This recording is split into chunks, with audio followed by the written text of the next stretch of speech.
Pamilya. Kinukulang po minsan pag walang overtime. Minsan po may overtime, sumasapat naman. Kailangan mag-overtime. Opo. Okay. Ba't yan ang napasok mong trabaho? Anong nag-college po kasi ako, yung buwelo niya, di ba? Parang may sasabihin talaga siya. Anong nag-college mo? Isang gabing madilim at makakbo. Anong nangyari nung college ka? nag-aaral po ako ng college, nag-graduate po ng BSIT. O di congrats. Pasensya na, hindi kita nabati nun. Tapos po, nag-apply po ako sa mga magandang kumpanya, puro po may experience ang Anong kursong natapos mo? BSIT po. BSIT. Sa anong eskwelahan yan? ICCT colleges po. Oh.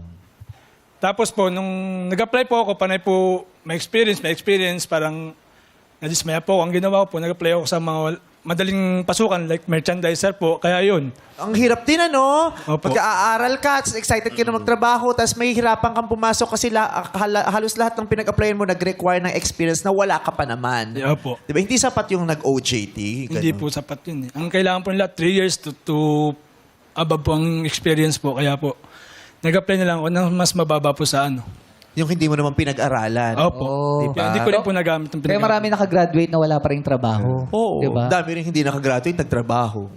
Tsaka, takoy Sorry talaga. Nagtrabaho pero hindi nakagraduate. Oo. May mayroon doon na nagtrabaho, hindi nakasweldo.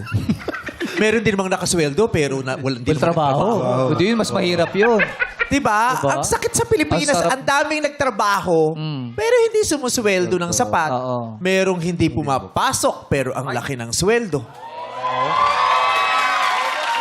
Diba?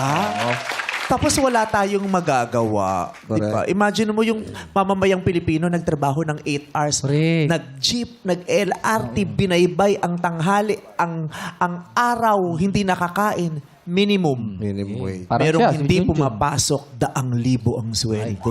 Yes. Tama po, tama po. But it's just not fair. And that's so alarming.